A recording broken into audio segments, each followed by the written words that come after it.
What's going on, Kings fans? This is Kings 365. First, I want to start off by saying what a great win.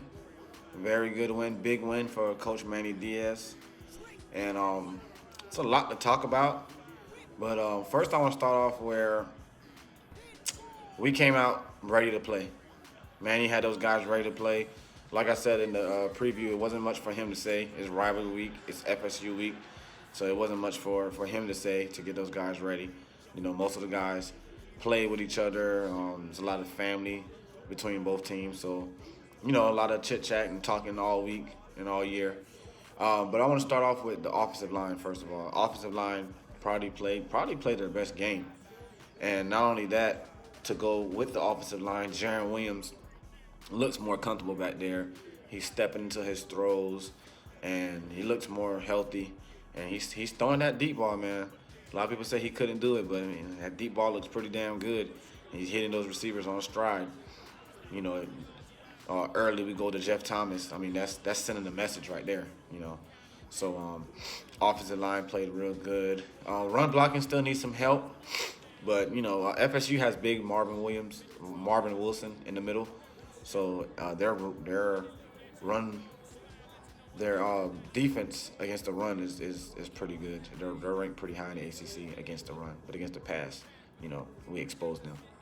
Also, the defensive end tackling, that was number one. that was the topic of my tackling, and those guys, man, Bandy and Romeo Finley, Garvin Hall was all over the place.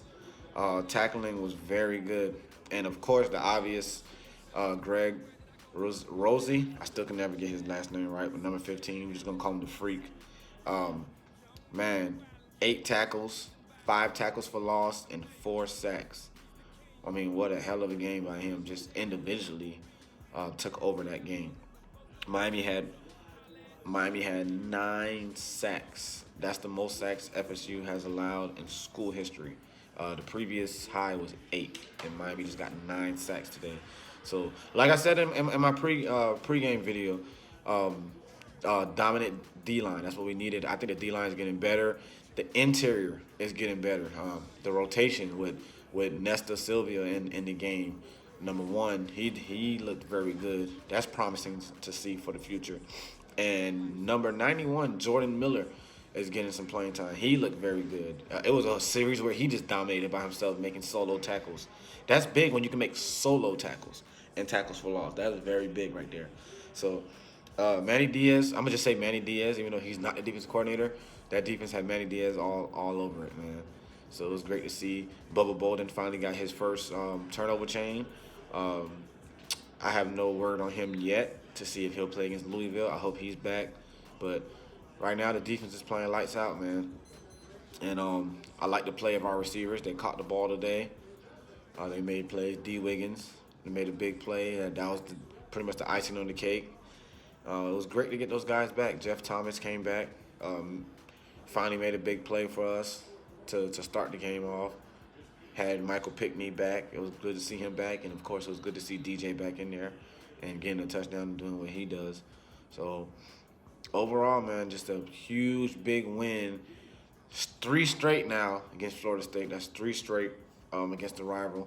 And that's really good, man, because that puts Florida State, man, they might not even make a bowl game. And just like how in years past when we were losing to Florida State, that would pretty much mess up our year, our morale, and the guys would be down and they'll just start losing.